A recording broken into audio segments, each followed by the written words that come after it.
I hope that you will turn with me in a Bible to Revelation chapter 3.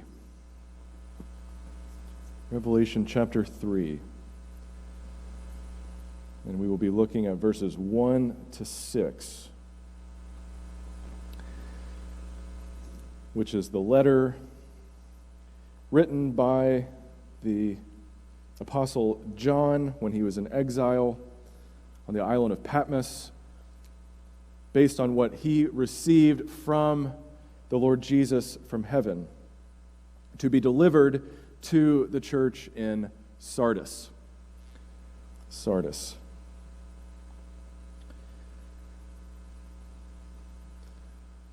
One of the most devastating critiques that anyone can ever level against any church is that it is a dying church. That stings. Or, even worse, that it's a dead church. One of the most devastating critiques we could ever hear. But how do we know if a church is dying? We can tell if a church is dead, of course, when it ceases to exist. But how do we know if a church is on its way toward dying? What criteria do we use? Well, typically, people would say, well, are people coming? Are people going?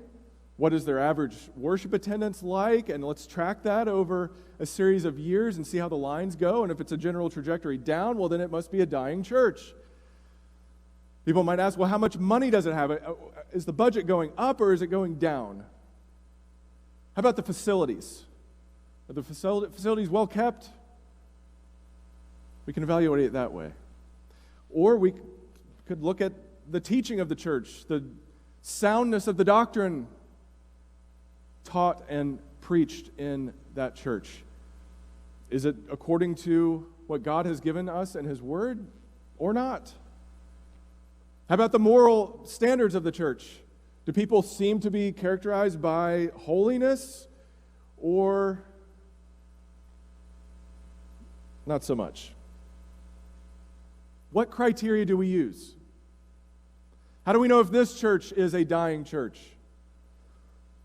Well, we have only to look here in Revelation 3, and we have clear teaching from Jesus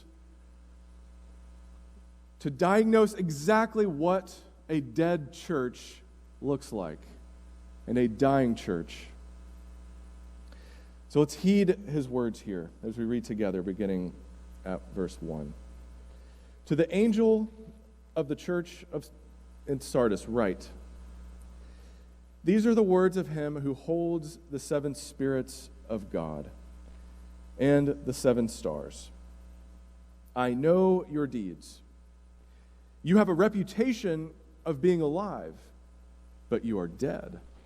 Wake up, strengthen what remains and is about to die, for I have found your deeds unfinished in the sight of my God. Remember, therefore, what you have received and heard. Hold it fast and repent. But if you do not wake up, I will come like a thief, and you will not know at what time I will come to you. Yet you have a few people in Sardis who have not soiled their clothes. They will walk with me, dressed in white, for they are worthy. The one who is victorious will, like them, be dressed in white. I will never blot out the name of that person from the book of life, but will acknowledge that name before my Father and his angels. Whoever has ears, let them hear what the Spirit says to the churches.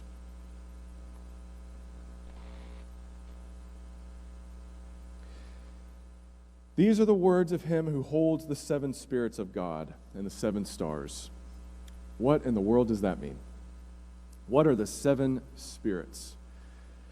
Well, this letter, like the previous letters, begins with a description of who Jesus is.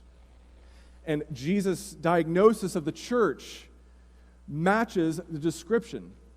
So that how Jesus is described is exactly what the church needs to know about who he is, so that there can be a course correction. And in this case, Jesus is the one who holds the seven spirits of God and the seven stars. We're told this also in Revelation 1, verse 4. John, to the seven churches in the province of Asia, grace and peace to you from him who is, and who was, and who is to come, and from the seven spirits before his throne, and from Jesus Christ, who is the faithful witness, the firstborn from the dead, and the ruler of the kings of the earth. What we have here is a triune description of who God is. God the Father, the one who is and who was and who is to come, and from the seven spirits, seven being a complete number in biblical understanding, a fullness.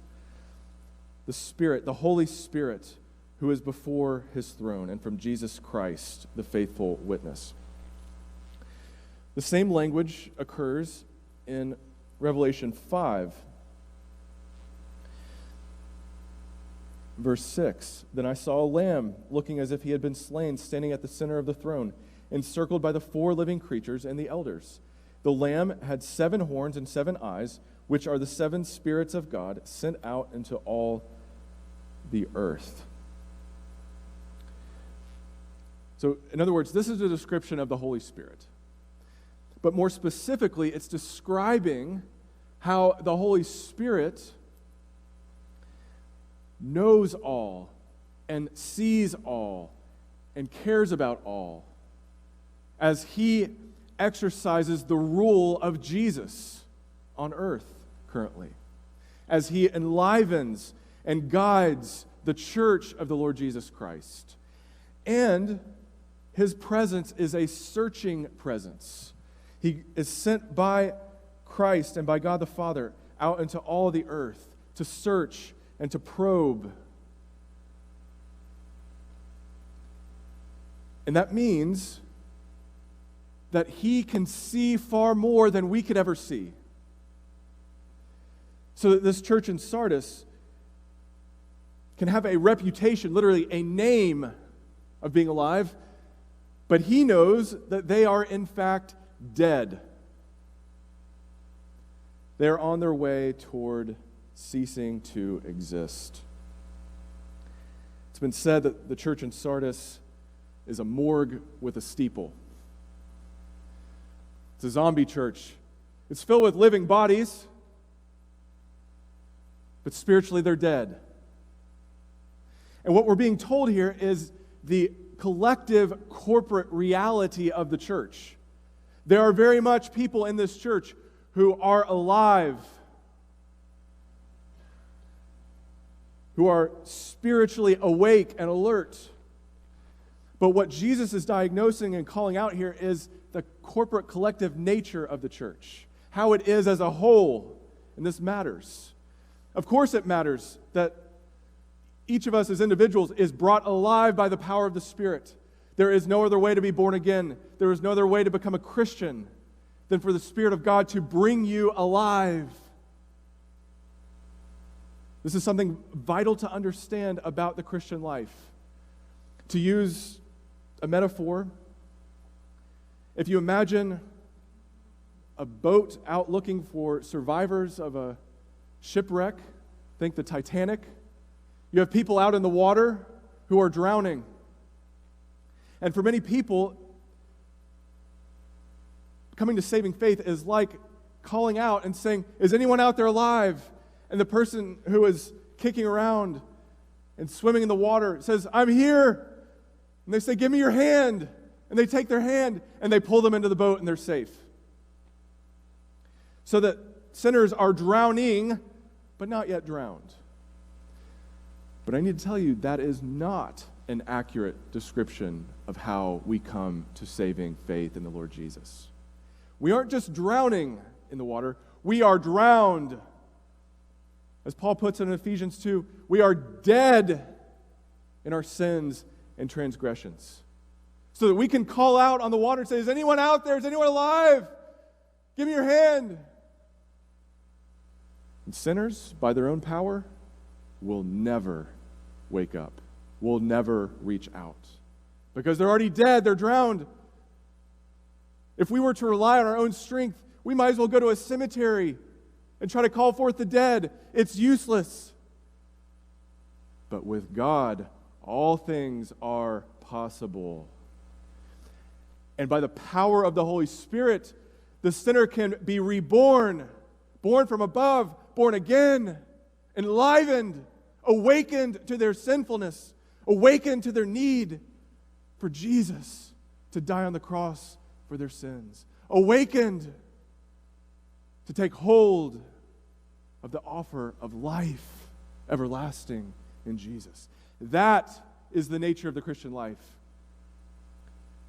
And it's important for us to keep that in mind because as individuals, we're all dead apart from Christ. We're all dead apart from the enlivening influence of the Holy Spirit. And if there's anyone who is dead in their sins and transgressions, who has never repented of their sins and trusted in Christ for the first time, now is the day of salvation. Call out to God and be saved. That's not really the emphasis here. The emphasis here, again, is on the collective nature of this church. And a church can fall asleep, can get drowsy, and they need to be awakened.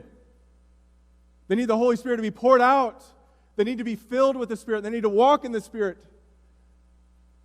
The preaching needs to be heralded forth in the Spirit. We need to sing in the Spirit. We need to pray in the Spirit. That's what needs to happen here. But what is it that's dead about this church? What can we learn about this church? How do we know if a church is dead or dying? How do we know if a church has fallen asleep and in such a deep sleep that they may never wake up? How do we know? Well, Jesus doesn't point to any of the things that we would normally think of. He doesn't concern himself with the numbers. As long as there's a remnant there, he can work with that. As long as there's a few, he can work with that, as he has throughout history. So what's the problem? To understand the problem, we need to know a few things about Sardis.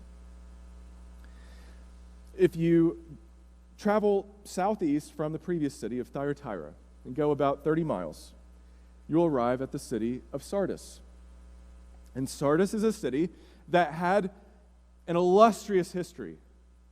This was the capital city of the ancient kingdom of Lydia.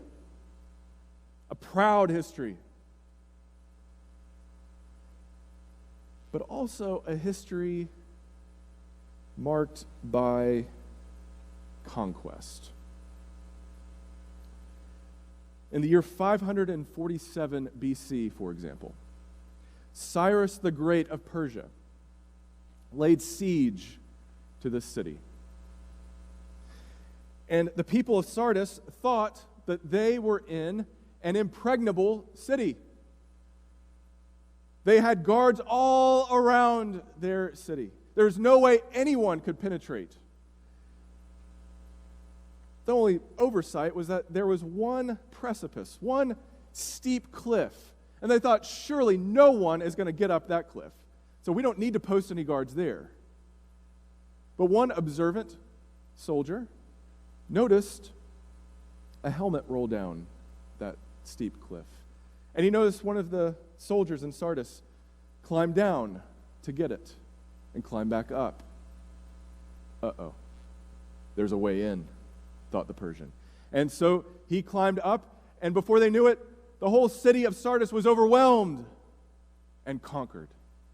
All because they left part of their wall unguarded. Well, you'd think they would have learned from that, but fast forward a couple hundred years, and they forget the lesson again. In the year 213 BC, Antiochus III laid siege. And what did he do? He used a diversionary tactic. He had his main troops attack the city gate while he sent a secret force up that precipice to find a secret way in. Again, they were conquered. Well, it wasn't just that they were taken by surprise by their enemies. There was also natural disaster. In the year 17 AD, the city was struck by an earthquake, a violent earthquake that destroyed so much of this glorious ancient city. The Emperor Tiberius Caesar had mercy on this city and gave them a reprieve from their taxes for 5 years. And he invested heavily in rebuilding this city. So that meant they had fresh temples to the gods and goddesses. New, shining examples of Roman power. And so no doubt Jesus is drawing upon the history of this city when he's telling them to wake up, be alert, be on guard. If you don't, I'll come like a thief in the night. You won't know when I'll come. So what does that tell us about the dying and decaying nature of this church? It tells us that this is a church that probably had let their guard down. They got complacent. Notice we're not told about the false teaching that we've seen in the other churches. We're not told anything about the Nicolaitans. We're not told anything about the teaching of Balaam. We're not told anything about the teaching of Jezebel. We're not told about any fornication or immorality. None of the things that are mentioned in the other churches. That doesn't seem to be present here. So all is well, right? If we're orthodox and we're doing good deeds and we have plenty of ministries, and we have plenty of money and there are plenty of people, all is well. Watch out. We have an enemy who prowls around like a roaring lion looking for someone to devour. And this is exactly the kind of thing that he can use, that he can exploit, a weakness that he can exploit in the church when God's people are complacent. All is well, fat and happy. What could possibly go wrong at this point? Watch out. Stay alert. This is a recipe for getting sleepy and drowsy and drifting off. And before you know it, you're taken. As this city was taken time and time again, and Jesus is drawing upon that ancient history to teach his church in Sardis. You cannot afford to let your guard down. You cannot afford to get drowsy. You cannot afford to get sleepy. Stay awake. Remember what the stakes are. Can we say anything else about the dying and decaying nature of this church? Well, notice what Jesus says he promises. In verse 5, the one who is victorious will, like them, be dressed in white. I will never blot out the name of that person from the book of life, but will acknowledge that name before my Father and his angels. Now, this is really interesting language. It's consistent with what Jesus says in the Gospels, but there's some other ancient history that has a bearing on this. We know from archaeological evidence that there was a large synagogue in Sardis, so large that it could probably accommodate at least 1,000 people. And around this time, around the time that this letter is being sent to this church, there was a document that would circulate in Jewish synagogues known as the Birkat HaMinim, which is blessing on the heretics, which is anything but a blessing, it's a curse. But in the 12th benediction, it says, may the Nazarenes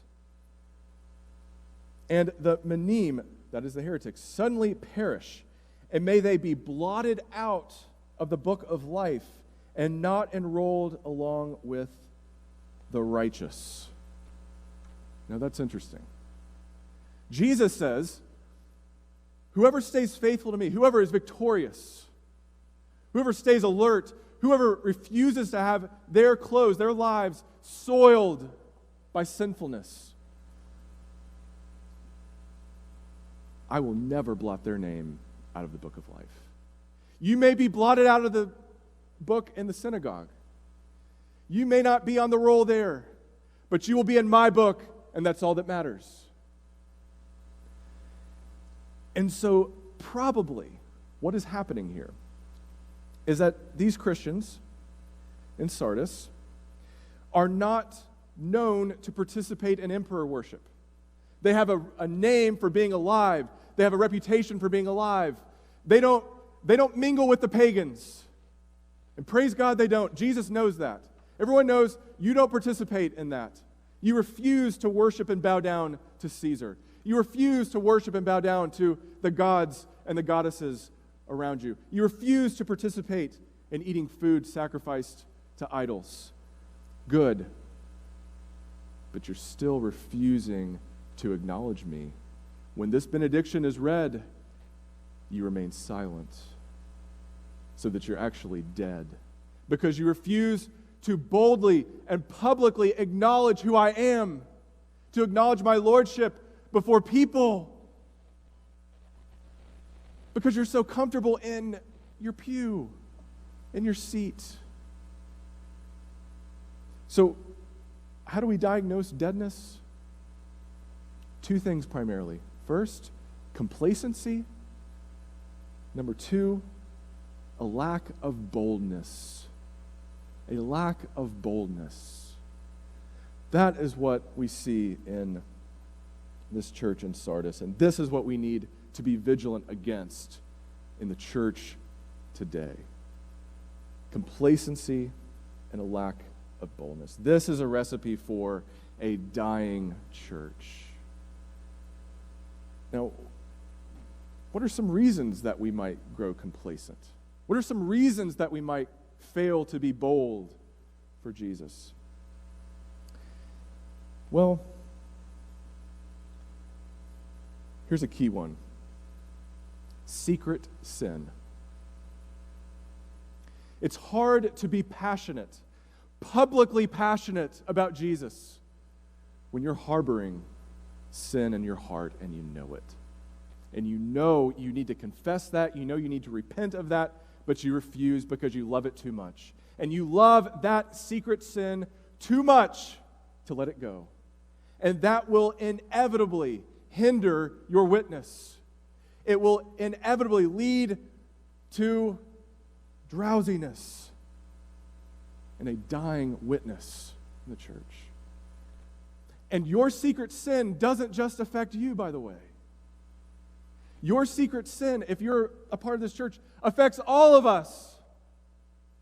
Because we worship a God who doesn't look at the things that people look at. People look at the outside. He sees the heart.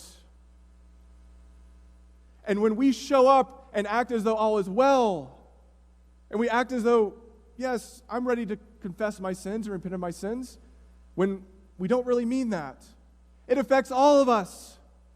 And it limits and hinders the worship that we offer to God. But in our hyper-individualized culture,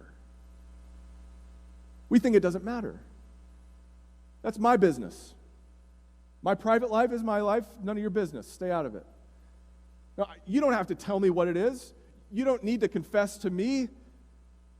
You have direct access to the great high priest, Jesus. Talk to him. Confess your sin to him. But confess it. Don't harbor it. Don't cling to it. Confess it. Repent of it. Trust in Christ and be forgiven. Watch out for secret sin, because eventually it leads to its cousin, hypocrisy. Hypocrisy. Hear these sobering words from the Lord Jesus that he says about the Pharisees in Matthew 23. Woe to you, teachers of the law and Pharisees, Matthew 23, verse 27. Woe to you, teachers of the law and Pharisees, you hypocrites! You are like whitewashed tombs, which look beautiful on the outside, but on the inside are full of the bones of the dead and everything unclean. In the same way, on the outside you appear to be people as righteous, but on the inside you are full of hypocrisy and wickedness. Ouch. Ouch. Oh, it's a beautiful tomb.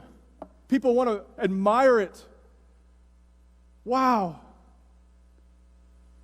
But on the inside, it's like a corpse. Decaying flesh, bones.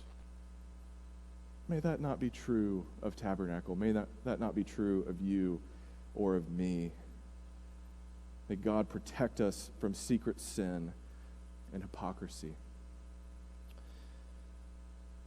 Then we have the sin of showy religion, which is closely related, because sometimes our showy religion is an effort to compensate for our secret sinfulness. Oh, calling us to pray, we're ready. Oh, we've read just enough of the Bible to be dangerous.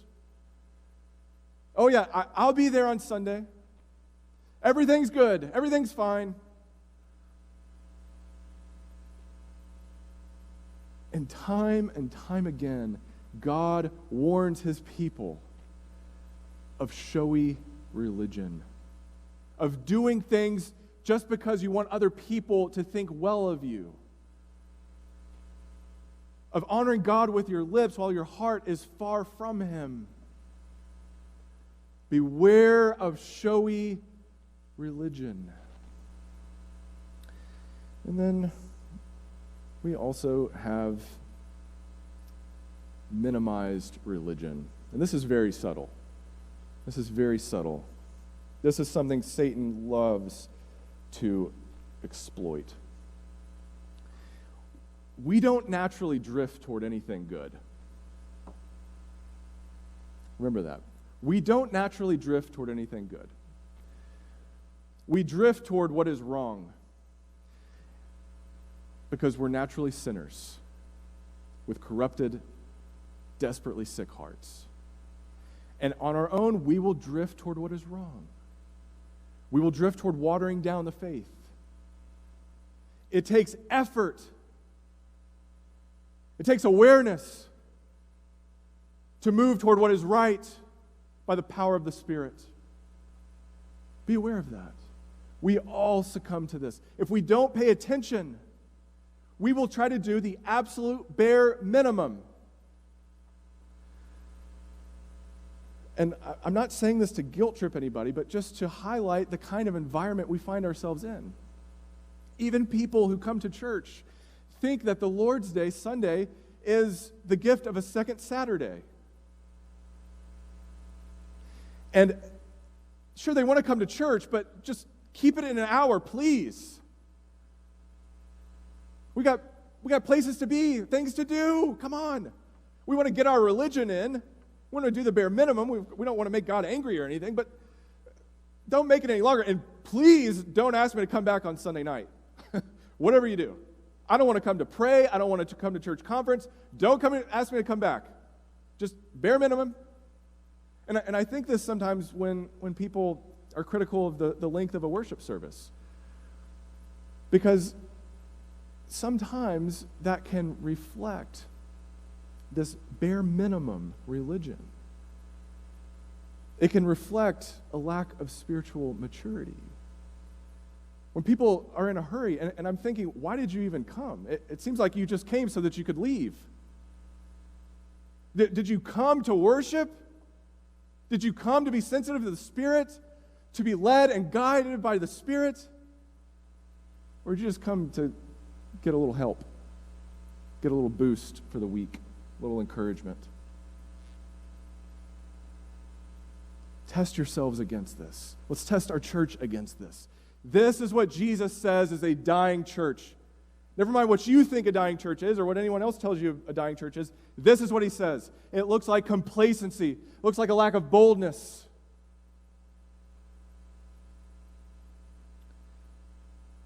So what are we to do? What are we to do when we identify complacency and a lack of boldness in ourselves and in the church. The answer is not to try to whip up the crowd or manufacture some kind of enthusiasm, which is what we often look for. There's just no enthusiasm in that church. It must be a dying church. No. What does Jesus say to do? Wake up! Strengthen what remains and is about to die, for I have found your deeds unfinished in the sight of my God. Remember, therefore, what you have received and heard. Hold it fast and repent. In this staccato of commands, there are 5 things in particular. Wake up, be alert. And this is the starting point. And why do we need to do this? Well, Jesus gives us the reason when he confronted his sleepy disciples in the garden. As he's bearing the weight of the world upon him, the weight of the world's sinfulness, and he knows where he's going, and he knows he's going to offer up his life, that he's going to drink the cup of God's wrath down to the last drop for the sins of his people. Here's what he says in Matthew 26, verse 40. Then he returned to his disciples and found them sleeping. Couldn't you men keep watch with me for 1 hour? He asked Peter. Watch and pray so that you will not fall into temptation. The spirit is willing, but the flesh is weak. That's it, isn't it?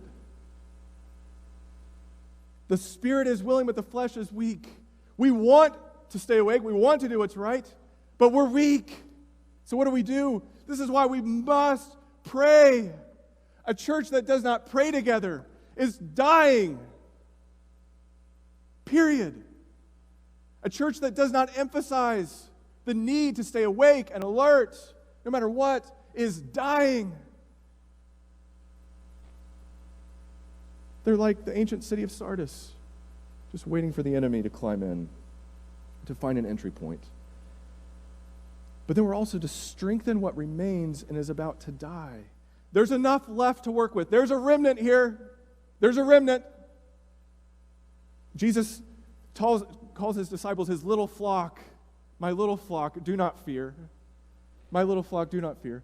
No matter how small you feel, no matter how outnumbered you feel, remember, God plus 1 is always a majority, no matter what. So we can work with this. Strengthen what remains. How do we strengthen what remains? We pray together. We remind ourselves of the gospel. We remember that we're not judged by what people see. Jesus says, I found your deeds unfinished in the sight of God. Everyone looks at your church and they say, wow, we want to be like Sardis. You're alive. All is well. We want to be like that. But I know you're dead. Do we care what he sees, what he knows above all? Remember, therefore, what you have received and heard, whatever you received and heard, the gospel given to you by the power of the Spirit. Pray for the Spirit to be poured out. Pray for the gospel to be heard by receptive ears, to be believed. Pray for people to be saved. Are you praying for people to be saved through the ministry of this church? Are you praying for God to give you opportunities to share the gospel? Are you praying for the Spirit to equip you outside of these walls? Notice he says, hold it fast. Don't just pray for it once. Continually pray, create in me a pure heart, O God. Renew within me a steadfast spirit, not just today, but tomorrow and forever until the day I die, until I am perfected in glory. But I'm afraid too many of us limit repentance to our initial confession of sin. Yeah, I did that. I got baptized. I was bold that day. So surely I've acknowledged Christ. How about today? How bold are you? How willing are you to acknowledge Christ before people, even when everyone else mocks you or holds you in contempt? Are you willing to stand alone with Christ, come what may? May God raise up that kind of boldness. May He cultivate that kind of courage in me, in you, in us, in our collective corporate witness together. and then repent over and over and over again. He is faithful to forgive if we will turn away from our idols, from our sinfulness, from our pride. No matter how illustrious our history might be, no matter how many great things we may have done for Christ in the past, how about now? Repent of that pride and turn to Christ and trust Him. And be encouraged by what He promises. Those who have not soiled their clothes by sinfulness, they will walk with me, dressed in white, for they are worthy. And this is a borrowed worthiness, by the way. This is given by Christ. Righteousness before God the Father, so that we can stand before God unashamed because of what Jesus has done for us in shedding His blood in our place. The one who's victorious like them will be dressed in white. I will never blot out the name of that person from the book of life. Is your name on a church roll? I hope it is. Good. But what is far more significant, what is of eternal significance, is whether or not your name is in the book of life. And one day the books will be opened. And the dead will be raised. And every person who has ever lived and ever will live will be judged according to the standard of righteousness in Jesus Christ. And you will either be hidden behind His righteousness or you will have to answer for your own. Could there be a more terrifying prospect than that? To have to stand on the merits of your own righteousness. You don't have to. Turn to Christ while there's still time. Repent while there's still time. Wake up, church. Be alert. Be vigilant. Stand guard. Will you acknowledge His name now? If you will, then He will acknowledge your name before the Father. And all this means that we have to believe that Jesus is greater and Jesus is better. He is greater than any persecution you could face. He's greater than any fear you might feel by bringing up the name of Jesus and thereby potentially creating an awkward conversation. He's greater. He's better. Is He enough for you? Jesus says, on the last day, many will say, Lord, Lord, look at the things we did in your name. Look at the demons we cast out in your name. And He says, I will tell them, away from me, I never knew you. Now you want to claim me? Oh, may the Lord spare you. May He spare us. May He protect us. May those who have ears hear what the Spirit says to the churches. Are you listening? If you're not, you run the risk of getting caught snoring. Oh, those who get caught snoring by Jesus. One day He will come like a thief when He returns to this earth. But now, He can come by the power of the Spirit to discipline you, to wake you up. Are you alert? Are you ready? Or not? May He keep us awake by the power of the Spirit. And may He shake us out of any complacency. May we not be caught snoring in church. May we stay awake by the power of the Spirit. May we be bold in the Spirit for the glory of God as we go to the Lord in prayer.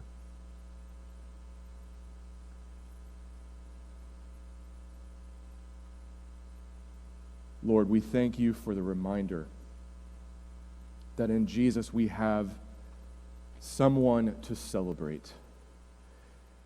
We have been given access to the King of Kings and the Lord of Lords. Lord, how could we fall asleep in the midst of such a Savior? And yet, Lord, we confess we do. So we need Your Holy Spirit. Lord, there is no revival, there is no revitalization, there is no life apart from Your Spirit. We believe that with all of our hearts. So we pray that You would pour out Your Spirit so that we, as a church, can sing the praises of Christ, so that we would be awake and alert and vigilant for for Christ, so that everyone who sees us and meets us and hears from us would discern in us the presence of Christ and the sweet and saving aroma of Christ. Lord, we pray that you would bring this about in our midst today by the power of the Spirit, for we pray this in Jesus' name. Amen.